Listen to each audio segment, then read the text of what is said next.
It's time to learn physics. Physics पढ़ते रहिए और सीखते रहिए।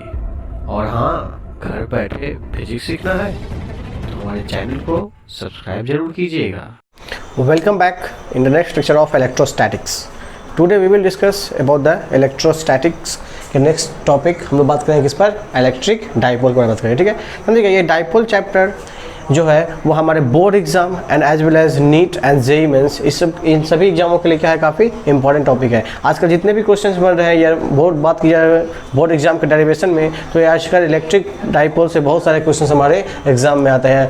यानी कि इलेक्ट्रिक डाइपोल हमारे board exam as well as competitive exam के लिए इंपॉर्टेंस रखता है। ठीक है, इस डाइपोल मोमेंट के चैप्टर में ही आपको बहुत से डेरिवेशन मिलेंगे, जो डेरिवेशन आजकल एग्जाम में भी पूछा जाता है। ठीक है, तो हम लोग समझेंगे इस डाइपोल को। ठीक है, समझिएगा हम बात करते हैं क्या, इलेक्ट्रिक डाइपोल। क्या है, इलेक्ट्रिक डाइपोल।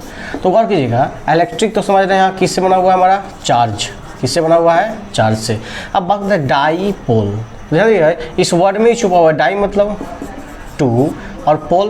पोल तो जानते होंगे आप लोग। अगर हम ज्योग्राफिकल अर्थ की बात करें तो हमारे पास दो पोल है, नॉर्थ पोल और साउथ पोल। इसका मतलब नॉर्थ पोल और साउथ पोल क्या दोनों सेम पोजीशन पे या डिफरेंट पोजीशन पर है, डिफरेंट पोजीशन पर है। क्या दोनों जस्ट अपोजिट है, अपोजिट है। तो हमें ये पता करना है कि इस चार्ज में दो अपोजिट क्या हो सकता है। तो आप जानते हैं चार्ज कितने तरह का, दो, प्लस और माइनस। इसका मतलब यहाँ पर जो पोल बनेगा वो बनेगा इसके नेचर के कारण। किसके बनेगा, नेचर के कारण। यानी कि दो चार्ज अगर डिफरेंट नेचर के रखे हुए हों तो हमारा स्ट्रक्चर जो बनेगा क्या बनाएगा, इलेक्ट्रिक डाइपोल। मतलब ध्यान दीजिए, एक क्या हमारे पास प्लस क्यू चार्ज है, दूसरा क्या है माइनस क्यू चार्ज है। क्या है, माइनस क्यू चार्ज। ध्यान दीजिएगा, अगर प्लस क्यू चार्ज और माइनस क्यू चार्ज किसी सेपरेशन पर रखा हुआ हो, मान लीजिए सेपरेशन क्या है हमारे पास 2D है। क्या सेपरेशन, 2D। तो इस अरेंजमेंट को क्या बोलेंगे हम लोग, बोलेंगे इलेक्ट्रिक डाइपोल। मतलब दो चार्ज अगर किसी सेपरेशन पे रखा हुआ हो और दोनों चार्ज का नेचर क्या हो, जस्ट अपोजिट हो। और गौर कीजिएगा यहाँ पे क्यू, यहाँ भी क्यू है, दोनों का मैग्नीट्यूड क्या है, सेम है। तो ऐसे स्ट्रक्चर को यानी ऐसे अरेंजमेंट को बोलेंगे हम लोग इलेक्ट्रिक डाइपोल। बात समझ में आइए। यानी इसका डेफिनेशन क्या हमारे पास, यानी to charges of same magnitude having opposite nature is kept at some distance, then this arrangement is called electric dipole। बात समझ में आ रही है, किसी को डाउट? इसका मतलब ये हुआ कि two charges of same magnitude having opposite nature is kept at some small distance, then such arrangement is called electric dipole. तो ये हमारा डेफिनेशन क्या हुआ, इलेक्ट्रिक डाइपोल। तो ये हमारा डेफिनेशन क्या हुआ, इलेक्ट्रिक डाइपोल का। यानी कि बस बात समझिएगा, डेफिनेशन सिर्फ आपको याद नहीं करना बल्कि समझना क्या है, इलेक्ट्रिक डाइपोल मतलब दो नेचर के चार्ज हों, दोनों का मैग्नीट्यूड क्या होना चाहिए, सेम होना चाहिए, और दोनों किसी न किसी सेपरेशन पे या स्मॉल डिस्टेंस के सेपरेशन पे रखा हुआ हो। तो ऐसे अरेंजमेंट को क्या बोलते हैं हम लोग, इलेक्ट्रिक डाइपोल बोलते हैं। ठीक है, अब समझिएगा ये इलेक्ट्रिक डाइपोल हम लोग क्यों पढ़ते हैं। ठीक है, तो अगर हम बात करें नेचर की, तो नेचर में जितने भी मॉलिक्यूल्स बने हुए हैं उस सभी में क्या है ना कुछ डाइपोल नेचर उसमें मौजूद है। कैसे, गौर कीजिएगा, आप लोग देखे होंगे सॉल्ट। क्या, सॉल्ट, जिसको हम लोग क्या बोलते हैं, NaCl बोलते हैं, NaCl केमिस्ट्री में। अगर हम इसके मॉलिक्यूलर स्ट्रक्चर बनाकर देखें तो ध्यान दीजिएगा कि Na सोडियम का एक आइटम, दूसरा क्लोरीन का एक आइटम। बात समझ में आ रहा है, गौर कीजिएगा ध्यान से। Na पर कैसा चार्ज होगा, पॉजिटिव, क्लोरीन पर नेगेटिव। तो गौर कीजिएगा ये पॉजिटिव और दूसरा क्या है, नेगेटिव है। क्या दोनों पर जस्ट अपोजिट नेचर है? अगर दोनों पर अपोजिट नेचर है तो क्या डाइपोल बन सकता है। ध्यान दीजिएगा, अब ये इलेक्ट्रिक डाइपोल है कि नहीं है, उसके लिए नेक्स्ट कंडीशन क्या है, मैग्नीट्यूड क्या होना चाहिए, सेम। ध्यान दीजिएगा, इस पे +1 चार्ज है तो इस पे क्या है, -1 चार्ज है। क्या दोनों का मैग्नीट्यूड भी सेम है? यानी कि इसका मतलब केमिस्ट्री में जितने मॉलिक्यूल्स बने होते हैं उस सभी में क्या होता है, डाइपोल नेचर होते हैं, मतलब Na+ और Cl-। तो अगर हम इसके मॉलिक्यूलर स्ट्रक्चर पे गौर करें तो NaCl, तो मान लीजिए हमारा एटम है Na+ एंड ये क्या है, Cl। माइनस चार्ज है, ठीक है। तो ध्यान दीजिएगा, अगर हम इसके सेंटर की बात करें तो ध्यान दीजिएगा इसका सेंटर कहाँ जाएगा, जस्ट यहाँ। क्लोरीन का क्या जाएगा, जस्ट इसका सेंटर यहाँ। तो देखिए ये क्या है हमारा सोडियम, दूसरा क्या है क्लोरीन, एक पर प्लस चार्ज, दूसरे पर क्या है माइनस चार्ज। ध्यान दीजिएगा, अब अगर इन दोनों को हम एक साथ लेकर आएंगे तो क्या होगा, क्या दोनों जस्ट अपोजिट नेचर के हैं तो क्या करेगा, अट्रैक्ट। अगर अट्रैक्ट करेगा तो क्या ये एक दूसरे को अट्रैक्ट होंगे, क्या ये दोनों आपस में एक साथ चिपक जाएंगे, ठीक है। तो ध्यान दीजिएगा, अगर ये दोनों एक साथ अटैच हो गए यहाँ पर तो ध्यान दीजिएगा ये मॉलिक्यूल तब तक अटैच होगा जब तक कि दोनों का आउटर सरफेस क्या होगा, कॉन्टैक्ट में नहीं आता है। क्या इसके बाद ये और अंदर शिफ्ट कर सकता है, नहीं कर सकता है। तो गौर कीजिएगा कि ये सोडियम एटम क्या इससे सरफेस से कांटेक्ट में आ गया, क्या क्लोरीन इसके कांटेक्ट में आ गया। अब अगर हम इस सोडियम की बात करें तो क्या इसका सेंटर जस्ट यहाँ आता है, यानी क्या एक पॉजिटिव चार्ज यहाँ मौजूद है।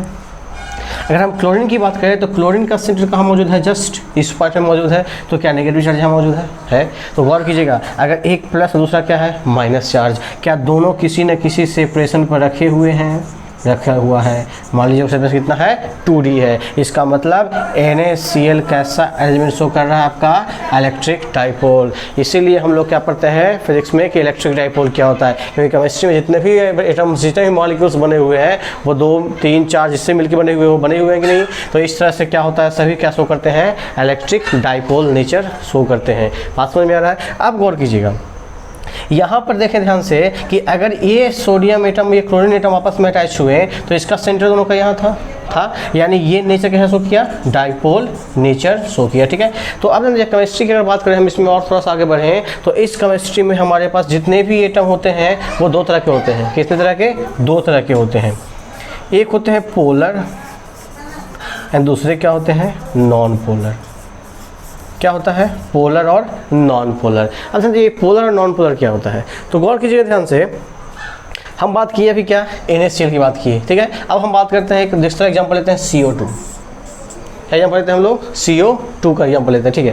ध्यान दीजिएगा, अगर हम CO2 का स्ट्रक्चर बनाने जाएँ तो गौर कीजिएगा, अगर आप लोग केमिस्ट्री में ध्यान पता हो तो C क्या, डबल बॉन्ड ऑक्सीजन बनता है ऐसे, ठीक है। गौर कीजिए ध्यान से, क्या ऊपर माइनस चार्ज, क्या इस पर प्लस चार्ज 2 आएंगे। और केमिस्ट्री में आप समझते होंगे इस चीज़ को, ठीक है, कैसे हुआ। ध्यान दीजिएगा, अगर हम इसका स्ट्रक्चर बनाकर गौर करें ध्यान से तो क्या ये एक ऑक्सीजन एटम ऐसे बनेगा, दूसरा कार्बन एटम ऐसे बनेगा, तीसरा ऑक्सीजन एटम ऐसे बनेगा। क्या ये इस तरह से केमिस्ट्री में होगा, CO2 रहेगा।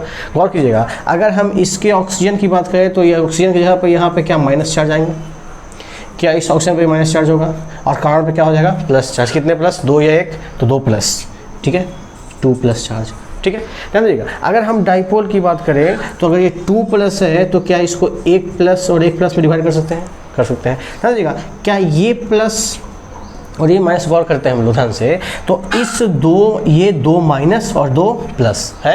अब गौर कीजिए, इस माइनस और इस माइनस का अगर हम दोनों माइनस की बात करें हम तो 2 प्लस और 2 माइनस आए हैं, तो क्या यहाँ पे डाइपोल बन सकता है, तो बन सकता है। क्यों, क्योंकि दोनों का नेचर कितना है, जस्ट अपोजिट है, मैग्नीट्यूड क्या है, दोनों का सेम है। तो अगर इन 2 माइनस चार्ज को हम एक साथ मिलाएं तो इन दोनों का सेंटर कहाँ आएगा, तो इन दोनों का सेंटर क्या जस्ट इन दोनों के बीच में आएगा। अगर ये दोनों का सेंटर इन दोनों के बीच में आएगा तो क्या प्लस का सेंटर और माइनस का सेंटर दोनों क्या कर जाएगा, एक साथ कॉन्साइड कर जाएगा।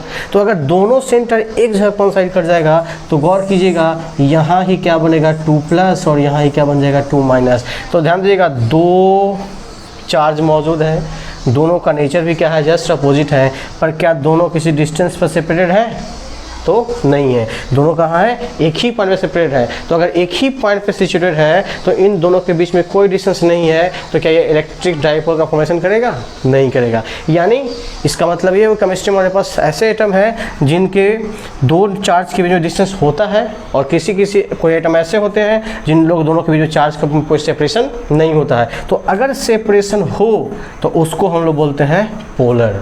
क्या बोलते हैं, पोलर। और इसको क्या बोलते हैं हम लोग, नॉन पोलर। इसका मतलब क्या हुआ कि अगर दोनों चार्ज जो भी एटम बना हुआ है, अगर दोनों के चार्ज एक साथ कॉन्साइड कर जाएंगे तो हम लोग वैसे सब्सटेंस को क्या बोलेंगे, नॉन पोलर बोलेंगे। और अगर चार्ज क्या हो जाए, सेपरेट हो जाए, तो वैसे क्या बोलेंगे हम लोग, पोलर बोलेंगे। बात समझ में आ रही है? तो NaCl कैसा आइटम हमारे पास, पोलर है, और ये क्या है, नॉन पोलर है। तो ये हुआ हमारा केमिस्ट्री से रिलेटेड बातें, ठीक है। तो इस तरह से हम लोग कंपेयर करते हैं कोई सी बॉडी डाइपोल है या नहीं है। डाइपोल में है तो अगर ये पोलर है या नॉन पोलर है, यानी कि ये जो पोलर ऑब्जेक्ट है ये हमेशा क्या शो कर रहा है, नेचर पोलरिटी शो करेगा, पर ये कैसा ऑब्जेक्ट होगा, नॉन पोलर होगा, ठीक है। अब गौर कीजिए ध्यान से, अगर हम बात करें इसका तो ध्यान दीजिए, एक चार्ज क्या था, +Q, दूसरा क्या था, -Q। ये अगर किसी न किसी सेपरेशन पे रखा हुआ है तो हम लोग क्या बोलेंगे, इसको इलेक्ट्रिक डाइपोल बोलेंगे, ठीक है। अब ध्यान दीजिएगा, इस डाइपोल के इस स्ट्रेंथ में क्या बोलते हैं हम लोग, डाइपोल बोलते हैं। अब इस डाइपोल का क्या होता है, कुछ ना कुछ स्ट्रेंथ होता है। जैसे ध्यान दीजिए, ये बॉडी चार्ज जो रखा हुआ है, अगर हम इस पर फोर्स लगाएंगे, क्या लगाएंगे, इस पर फोर्स लगाएंगे, तो ध्यान दीजिएगा ये फोर्स कैसे लगाएंगे, तो चार्ज पे फोर्स कैसे लगता है, जब इसको हम इलेक्ट्रिक फील्ड रखते हैं। तो गौर कीजिएगा कि अगर ये +Q चार्ज, ये -Q चार्ज को, जो कि डाइपोल बना हुआ है, क्या कर दिए, इसको हम लोग इलेक्ट्रिक फील्ड में रख दिए। तो अगर इलेक्ट्रिक फील्ड में रखेंगे तो कैसे फोर्स लगेगा, तो लगेगा। ध्यान दीजिएगा, अगर ये ऊपर की वजह मतलब ये प्लस है, ये क्या है, माइनस है, यानी कि हमारे पास ऊपर में क्या है, प्लस, नीचे क्या है, माइनस। तो गौर कीजिएगा, प्लस प्लस क्या होगा, रिपल्सन, और ये ऊपर प्लस है तो माइनस है, क्या हो जाएगा, अट्रैक्शन। यानी ये पार्ट पे फोर्स कहाँ लगेगा, जस्ट नीचे, और इस पर फोर्स कितना लगेगा, ऊपर। क्या ये रोटेट करना शुरू कर जाएगा, करेगा, यानी इसको इलेक्ट्रिक फील्ड में रखेंगे तो ये रोटेट करना शुरू करेगा। अब ध्यान दीजिएगा, ये जो फोर्स जो है वो किस पर डिपेंड करता है, Q × E, यानी चार्ज और इलेक्ट्रिक फील्ड पर। तो ध्यान दीजिएगा, इसका चार्ज जैसे जैसे इंक्रीज करेगा, क्या इस डाइपोल पे लगने वाला फोर्स भी बढ़ता चला जाएगा, बढ़ेगा। इसका मतलब क्या हुआ कि डाइपोल का जैसे जैसे चार्ज बढ़ेगा वैसे वैसे इस पे लगने वाला फोर्स भी करेगा, इंक्रीज करेगा। यानी इस डाइपोल का कुछ ना कुछ क्या होता है, स्ट्रेंथ होता है। क्या होता है, स्ट्रेंथ। तो इस डाइपोल के स्ट्रेंथ का नाम रखा गया हमारा क्या, डाइपोल मोमेंट। क्या रखा गया, डाइपोल मोमेंट। अब ध्यान दीजिएगा, डाइपोल मोमेंट आया, ठीक है। अब ध्यान दीजिएगा, डाइपोल मोमेंट है तो इसको हम लोग डिनोट करते हैं किससे, P से। किससे डिनोट करते हैं, P से। यानी डाइपोल मोमेंट क्या है हमारे पास, तो हमारे पास क्या है, strength of electric dipole is called dipole moment, जिसको डिनोट करते हैं P से। तो अब इस डाइपोल मोमेंट का स्ट्रेंथ को हम लोग फाइंड करना है। क्या करना है, फाइंड करना है। तो ध्यान दीजिए कैसे फाइंड करेंगे, तो बात ध्यान दीजिएगा, पहले हम क्या बात करते हैं हम लोग, मोमेंट। आखिर मोमेंट क्या होता है, तो हम लोग 11th के चैप्टर में पढ़े थे, डाइपोल मोमेंट तो नहीं पढ़े थे, पर ध्यान दीजिएगा मोमेंट पढ़े थे कहीं पर। क्या था, मोमेंट ऑफ इनर्शिया। ध्यान दीजिएगा, ये मोमेंट क्या होता है, तो गौर कीजिएगा, अगर मोमेंट ऑफ इनर्शिया आपको याद हो तो I = क्या था, mr²। यानी कि मास को अगर r क्या था, डिस्टेंस, ठीक है, डिस्टेंस। और कौन सा डिस्टेंस था, ये distance from axis of rotation. गौर कीजिए, ये एक्सिस और ये मास है, अगर ये मास इसके चारों ओर क्या कर रहा है, रोटेट कर रहा है। तो अगर आपको इससे मोमेंट ऑफ इनर्शिया निकालना था तो मास को कैसे मल्टीप्लाई कर दिए थे, इसके डिस्टेंस से। कहाँ से डिस्टेंस, फ्रॉम द एक्सिस से। तो इसी मास को अगर हम r से मल्टीप्लाई कर दिए तो ये बन गया मोमेंट ऑफ इनर्शिया। क्या बन गया, मोमेंट ऑफ इनर्शिया। यानी किसी भी बॉडी को, यानी किसी भी क्वांटिटी को अगर हम उसके डिस्टेंस से मल्टीप्लाई कर देते हैं तो बन जाता है मोमेंट, बन जाता है। इसका एग्जाम्पल और हमारे पास था कि एक बॉडी रखा हुआ था, ठीक है, ये बॉडी रखा हुआ था, हम क्या किए, इस पर फोर्स लगा दिए और एक फोर्स इधर लगा दिए, ध्यान दीजिए। अगर इस बॉडी पे फोर्स लगाए तो बताइए ध्यान से कि इस बॉडी को देख कर बताइए, क्या ये बॉडी स्ट्रेट लाइन में मूव करेगा या रोटेट करेगा, तो रोटेट करेगा, क्योंकि हम क्या लगा है, फोर्स इसके एंड पे लगा रहे हैं। तो अगर ये रोटेट करना शुरू करेगा तो ध्यान दीजिएगा कि यहाँ पे एक क्वांटिटी बताया गया था रोटेशन के लिए, कौन सा, टॉर्क। यानी ये फोर्स यहाँ पे क्या प्रोड्यूस किया, टॉर्क प्रोड्यूस किया, और ये क्या गया, रोटेट करना शुरू किया। तो अगर आपको टॉर्क याद हो तो टॉर्क का फॉर्मूला था आपके पास क्या, R×F था। यानी कि अगर फोर्स को हम r से मल्टीप्लाई कर दें, किससे, r what is distance from the axis of rotation. यानी कि इस पॉइंट से हम r को अगर हम मल्टीप्लाई कर दिए तो इस फोर्स को बोलते थे हम लोग मोमेंट ऑफ फोर्स, और इसी मोमेंट ऑफ फोर्स को क्या बोलते थे हम लोग, टॉर्क बोले थे। यानी कि जब भी मोमेंट निकालना हो तो हमें क्या करना है, उसके r से मल्टीप्लाई कर देना है। तो ध्यान दीजिएगा, अगर हम बात करें डाइपोल मोमेंट का तो ये डाइपोल मोमेंट किसका निकल रहा है, इलेक्ट्रिक डाइपोल मोमेंट। तो इलेक्ट्रिक है मतलब क्या मौजूद होगा इसके पास, चार्ज। क्या होगा, चार्ज। तो क्या करें हम लोग, चार्ज। अब आप खुद सोचिए चार्ज को किससे मल्टीप्लाई करेंगे हम लोग, तो R से, यानी चार्ज को अगर हम R से मल्टीप्लाई कर दें तो क्या बन जाएगा हमारा डाइपोल मोमेंट। तो गौर कीजिए यहाँ पे R कितना है हमारे पास, दोनों के बीच का सेपरेशन 2D, यानी मोमेंट का फॉर्मूला मेरे पास हो गया Q into 2D and what is D, 2D क्या है हमारे पास, सेपरेशन बिटवीन द चार्ज, क्या है, सेपरेशन बिटवीन द चार्ज, यानी इस तरह से हम लोग डाइपोल मोमेंट किसी भी का निकाल सकते हैं। तो आपको मान लीजिए क्वेश्चन दिया हुआ है +3Q -3Q रखा हुआ है 3 मीटर के डिस्टेंस पर, आपको निकालना डाइपोल मोमेंट, तो कैसे निकालेंगे, P = Q इंटू 2D। ये 2D क्या है, डिस्टेंस बिटवीन द सेपरेशन, ठीक है, ध्यान दीजिएगा ये 2D डिस्टेंस कहाँ लिए हैं हम, यहाँ से यहाँ का डिस्टेंस लिए हैं 2D, ठीक है। चलिए अब ध्यान दीजिएगा इस तरह से हम लोग किसको कैलकुलेट कर सकते हैं, ठीक है। अब ध्यान दीजिएगा कि इस क्वेश्चन में से लोग डाउट हो रहे होंगे कि 2D क्यों लेके चलते हैं हम लोग, क्या 2D क्यों, सिर्फ D क्यों लेके चल रहे हैं, तो ध्यान दीजिएगा ऐसा इसलिए लेके चल रहे हैं कि ध्यान दीजिएगा कि अगर हम इस +Q चार्ज और -Q चार्ज की बात करें तो इन दोनों के बीच में कोई ना कोई एक सेंटर पॉइंट होगा, तो हम मान कर चलते हैं क्या कि सेंटर पॉइंट को D मानते हैं और यहाँ से यहाँ क्या मानते हैं, D मानते हैं, तो टोटल डिस्टेंस कितना होता है हमारे पास, 2D हो जाता है। तो ये हम लोग सेंटर मानते हुए क्यों चलते हैं, इसलिए मानते हैं क्योंकि डाइपोल में जितने भी डिस्टेंस हैं, मान लीजिए आपको पूछा जा रहा है कि डाइपोल मोमेंट से 5 मीटर की डिस्टेंस पर एक पॉइंट है, तो आखिर ये 5 मीटर डिस्टेंस पे जो पॉइंट है वो आखिर किस पॉइंट से डिस्टेंस माना गया है, क्या वो इस एंड से माना हुआ है कि इस एंड से माना हुआ है।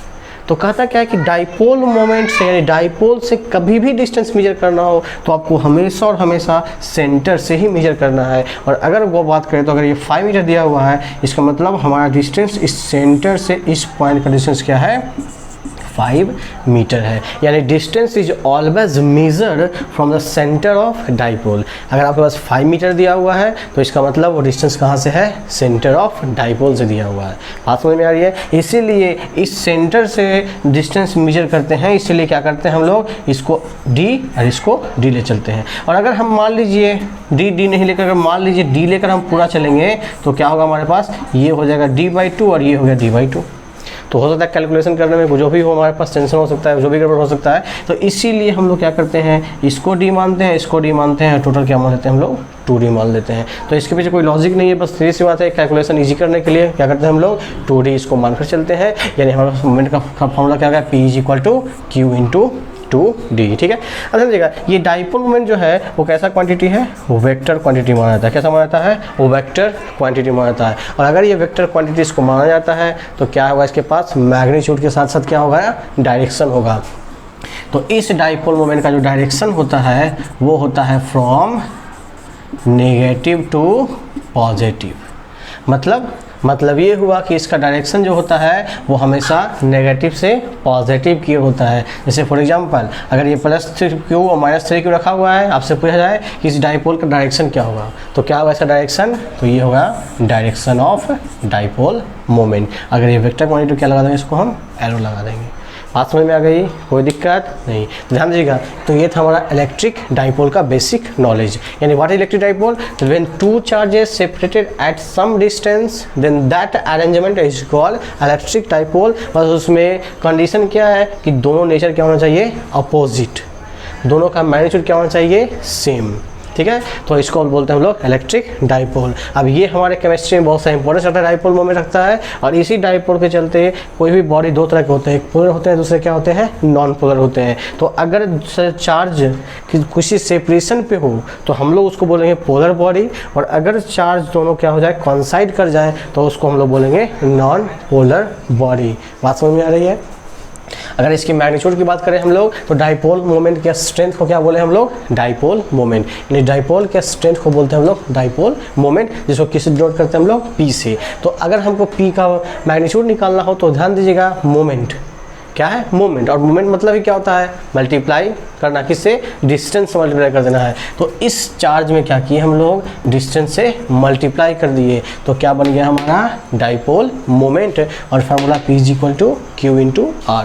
और ये और हम क्या मान के चल रहे हैं, 2d, तो क्या हो जाएगा हमारा 2d हो जाएगा, यानी P is equal to q into 2d। अब ये क्वांटिटी है वो कैसा माना गया है, वेक्टर क्वांटिटी माना गया, क्या माना गया है, वेक्टर क्वांटिटी। तो अगर ये वेक्टर क्वांटिटी है तो इसका डायरेक्शन क्या होगा, फ्रॉम नेगेटिव टू पॉजिटिव, यानी डायरेक्शन ऑफ डाइपोल मोमेंट क्या होता है, हमेशा नेगेटिव से पॉजिटिव की ओर होता है, ठीक है। और अगर हम मेजरमेंट ऑफ डिस्टेंस की बात करें कि डाइपोल मोमेंट से हम मेजर कहाँ करेंगे डिस्टेंस, यानी किस पॉइंट से हम ऑरिजिन मानते हुए किसी डिस्टेंस को मेजर करेंगे, तो हमेशा डाइपोल के सेंटर से ही हम क्या करते हैं, डिस्टेंस को मेजर करते हैं। यानी centre of dipole is use to calculate या टू फाइंड या टू मेजर द लेंथ या तो measure the distance from any point. बात समझ में आ गई। तो ये था हमारा इलेक्ट्रिक डाइपोल का बेसिक नॉलेज। ओके, चलिए अब हम ध्यान देते हैं इसके न्यूमेरिकल पर कुछ, ठीक है। तो अगर डाइपोल के न्यूमेरिकल की बात करें तो सबसे पहले सिंपल न्यूमेरिकल स्टार्ट करते हैं हम लोग, जो जनरल फॉर्मूला पे है। ध्यान दीजिएगा क्या है, दो चार्ज +2q एंड -2q, कितना डिस्टेंस पे रखा हुआ है, 3 मीटर डिस्टेंस पे रखा हुआ है। आपसे क्या पूछा गया, डाइपोल मोमेंट कैलकुलेट कीजिए। तो ये सिंपल फॉर्मूला है, ध्यान दीजिएगा। क्या सबसे पहले चेक करेंगे डाइपोल मोमेंट है या नहीं है, डाइपोल ये है कि नहीं है। ध्यान दीजिएगा क्या ये 2q है, 2q मैग्नीट्यूड सेम या डिफरेंट, सेम। नेचर ये प्लस दूसरा माइनस, नेचर सेम या अपोजिट, अपोजिट। क्या सेपरेशन पे रखे हुए हैं, तो है। क्या ये डाइपोल होगा, तो ये डाइपोल होगा। तो अगर ये डाइपोल होगा तो किसका डाइपोल मोमेंट कितना होगा, तो फार्मूला हो जाएगा P is equal to formula Q into 2D।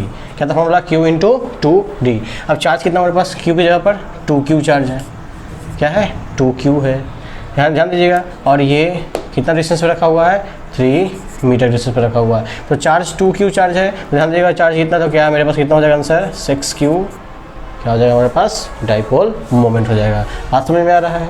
यहाँ पे Q था तो Q लिख दिए। ध्यान दीजिएगा अगर कोई भी मान लीजिए क्वेश्चन में हमारे पास दिया होता 10 × 10⁵ तो क्या करते हैं हम लोग उसको उसे मल्टीप्लाई कर देते, सीधी सी बात है, और क्या कहते हैं हमारा डाइपोल मोमेंट निकल जाता है। यानी ये सिंपल फॉर्मूला, ठीक है। अब मेन क्वेश्चन जो हमारा आता है वो आता है इलेक्ट्रिक डाइपोल पर। ये क्वेश्चन जो हमारे बोर्ड एग्जाम, हमारे कंपटीशन सभी के लिए क्या आता है, एक इंपॉर्टेंट रखता है, ठीक है। ध्यान दीजिए ये चार्ज आपके पास -2Q है, एक +Q है, एक दूसरा +Q है। आपसे पूछा गया कैलकुलेट P, बोले तो डाइपोल मोमेंट। ध्यान दीजिए थोड़ा सा ध्यान दीजिएगा इस पर। एक क्वेश्चन और था, क्या है, डायरेक्शन ऑफ P, मतलब डाइपोल मोमेंट का डायरेक्शन। तो आपको पता होगा डायरेक्शन कैसे क्या होता है हमारे साथ का, नेगेटिव टू पॉजिटिव, यानी डायरेक्शन क्या है डाइपोल मोमेंट का हमारा ये हो जाएगा, ठीक है। इस पर क्वेश्चन गौर कीजिए, कैलकुलेट द डाइपोल मोमेंट, ठीक है। ध्यान दीजिए ये +Q -2Q एंड +Q कितने चार्ज है यहाँ पर, 2 है, 3 है, 4 है, 5, 1 2 3। हमें क्या फाइंड करना है, डाइपोल मोमेंट। और डाइपोल मोमेंट किससे बनता है, एक चार्ज, 2 चार्ज या 3 चार्ज से हमेशा, तो 2 चार्ज से। तो सर इसलिए हम लोग क्या सोचेंगे, इस चार्ज को मैच करते हैं, डाइपोल बन जाएगा। क्या है, ये दोनों चार्ज मिलकर डाइपोल बना सकता है, कभी नहीं बना सकता है। कैसे, ध्यान दीजिए ये चार्ज Q, ये चार्ज 2Q, मैग्नीट्यूड सेम या डिफरेंट, डिफरेंट। अगर मैग्नीट्यूड ही डिफरेंट हो गया तो क्या ये डाइपोल मोमेंट होगा, तो नहीं होगा। यानी यहाँ पर तो डाइपोल नहीं बन रहा है। अब गौर करते हैं इससे, क्या इससे डाइपोल बनेगा, नहीं बनेगा। यहाँ पे क्या आ रहा है 2Q, यहाँ Q, मैग्नीट्यूड डिफरेंट। तो अब डाइपोल मोमेंट कैसे कैलकुलेट करें हमें, तो ध्यान दीजिए डाइपोल में सबसे फर्स्ट कंडीशन ही क्या है कि मैग्नीट्यूड क्या होना चाहिए, सेम, नेचर क्या होना चाहिए, अपोजिट, एंड क्या होना चाहिए, किसी न किसी सेपरेशन पर इसको रखा होना चाहिए। तो अब कैलकुलेट कैसे करेंगे, तो गौर कीजिए ध्यान से कि हम चाहते हैं कि ये +Q चार्ज और ये डाइपोल मोमेंट बनाए। तो डाइपोल मोमेंट बनाने के लिए दोनों का मैग्नीट्यूड क्या करना पड़ेगा, सेम। नेचर तो अपोजिट दिख रहा है पर मैग्नीट्यूड सेम नहीं दिख रहा है। तो ऐसा करते हैं कि इस 2Q चार्ज को क्या करते हैं, सेपरेट कर देते हैं। ये जो -2Q चार्ज रखा हुआ है इसको सेपरेट करके क्या करते हैं हम लोग, -Q और -Q बदल देते हैं। क्या कोई दिक्कत, कंजर्वेशन ऑफ चार्ज आपको याद होगा। ध्यान दीजिएगा अगर इस -Q को ऐड करें तो क्या हो जाएगा, -2Q। तो ध्यान दीजिएगा क्या हम इसके क्या कोई यहाँ डिस्टर्बेंस किए, यहाँ पर नहीं, हम सिर्फ क्या किए, जो -2Q चार्ज था उसको सेपरेट करके क्या लिख दिए, -Q और -Q लिख दिए। अब क्या फ़ायदा हुआ, तो फिर देखिएगा फ़ायदा क्या हुआ हमारे पास, क्या ये -Q + Q क्या डाइपोल बना दिया, ये -Q + Q क्या डाइपोल बना दिया, बना दिया डाइपोल। अब बताइए क्या अब डाइपोल निकल सकता है? तो निकल सकता है। तो मान लेते हैं कि यहाँ से यहाँ का डिस्टेंस क्या हमारे पास है, d दिया हुआ है, और यहाँ से यहाँ डिस्टेंस कितना दिया हुआ है, ये भी d दिया हुआ है। ठीक है, तो अब ध्यान दीजिएगा, अगर हम डाइपोल मोमेंट कैलकुलेट करने जाएँ तो इसका डाइपोल मोमेंट और इसका डाइपोल मोमेंट कुछ आएगा। तो ध्यान दीजिएगा, अगर इसकी डाइपोल मोमेंट बात करें तो फॉर्मूला हमारे पास क्या है डाइपोल मोमेंट निकालने का, P1 = Q × D। और अगर हम P2 निकालने जाएं तो क्या हो जाएगा, Q × D होगा। अब पर हमें क्या करना है, फाइनल बोले तो रिजल्टेंट निकालना। अब ध्यान दीजिए, यहाँ पे 2 डाइपोल मोमेंट आ गया ना, पर हमें फाइंड करना है रिजल्टेंट डाइपोल मोमेंट। तो आप कैसे कैलकुलेट करें? तो ध्यान दीजिए, अगर डाइपोल 2 निकल चुका है तो हम लोग को अगर रिजल्टेंट निकालना तो ऐड करना पड़ेगा। तो अब गौर कीजिएगा कि इसको क्या सिंपली हम इसको P1 + P2 निकाल सकते हैं? तो नहीं निकाल सकते। क्यों? क्योंकि डाइपोल मोमेंट कैसा क्वांटिटी, वेक्टर क्वांटिटी, और अगर वेक्टर क्वांटिटी है तो इसके लिए वेक्टर रूल अप्लाई करना पड़ेगा। और वेक्टर रूल अप्लाई करने के लिए पहले गौर करें कि P1 और P2 का डायरेक्शन क्या है। ठीक है, तो मैग्नीट्यूड दिख रहा है Q × D, मैग्नीट्यूड क्या दोनों का सेम है, पर दोनों का डायरेक्शन क्या है, जस्ट अपोजिट है। कैसे ध्यान दीजिएगा, अगर इसकी हम डायरेक्शन की बात करें P1 का, तो इसका डायरेक्शन क्या हो जाएगा, माइनस से प्लस की ओर। तो क्या P1 का डायरेक्शन ये है? अगर हम P2 की बात करें तो माइनस से प्लस, क्या ये है? अब बताइए, इन P1 और P2 का रिजल्टेंट निकालना है तो क्या करें हम लोग, क्या दोनों 90 डिग्री पर है? बताइए, कोई भी क्वांटिटी 90 डिग्री पर रखा हुआ हो, वेक्टर क्वांटिटी, अगर वेक्टर कोई 90 डिग्री पर रखा हुआ तो उसका रिजल्ट कैसे निकालते हैं? तो √a² + b²। तो बताइएगा ध्यान से, इसका वैल्यू क्या है मेरे पास, QD² + QD² मतलब कितना हो जाएगा, 2QD का। बात समझ में आ रहा है? कोई दिक्कत? तो ये क्या हो जाएगा हमारे पास, ये हमारा आ जाएगा √2Q × D। बात समझ में आया? Any problem, any doubt? नहीं ना, यानी ये हमारा हो गया इसका डाइपोल मोमेंट। ठीक है, अगर आपसे मोबाइल पूछा डायरेक्शन क्या होगा तो ध्यान दीजिएगा, अगर ये 90 डिग्री पे है, रिजल्टेंट निकालते हैं तो दोनों का मैग्नीट्यूड अगर सेम है तो क्या इसका रिजल्टेंट वेक्टर जस्ट इधर जाएगा मिडिल में, यानी ये हमारा क्या हो गया, फाइनल डाइपोल मोमेंट। तो इस तरह से भी क्वेश्चन पूछे जा सकते हैं। ये काफ़ी इंपॉर्टेंट क्वेश्चन है, इसको ध्यान में रखिएगा। ठीक है, ओके।